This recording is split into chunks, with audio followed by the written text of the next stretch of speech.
തോറ്റാലും ജയിച്ചാലും 4 പേർക്ക് 2 കളിയെ കളിക്കാൻ സാധ്യമാവുകയുള്ളൂ. ഈ കളി നടക്കുന്നത് തീരദേശ മേഖലയിലെ ടൂറിസ്റ്റ് കേന്ദ്രമായ ചാവക്കാട് കടപ്പുറം ലൈറ്റ് ഹൗസ് പരിസരത്ത് ഇസ്മായിലിന്റെ ഹോട്ടലിന് അരികിലാണ്. ഈ കളി നിങ്ങളുടെ നാട്ടിലുണ്ടോ? നിങ്ങൾ കളിച്ചിട്ടുണ്ടോ? എങ്കിൽ ഈ കളിയുടെ പേരെന്താണെന്ന് നിങ്ങൾ കമന്റ് ബോക്സിൽ ഒന്ന് പറയണേ.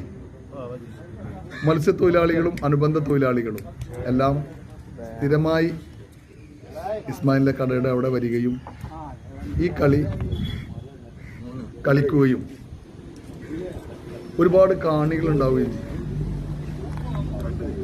അതിൻ്റെ പേരിൽ അതുകൊണ്ട് തന്നെയാണ് ഇത് 2 കളിയാക്കി ചുരുക്കിയത്. പക്ഷെ എല്ലാവരും അവരുടെ തൊഴിൽ മേഖലയിലെ തൊഴിലെല്ലാം കഴിഞ്ഞ് ഇവിടെ വന്ന് കുശലാന്വേഷണം പറഞ്ഞു സമയം തള്ളി ഒരു സുന്ദരമായ ഞങ്ങളുടെ പ്രദേശത്തെ ഒരു കളിയാണ്.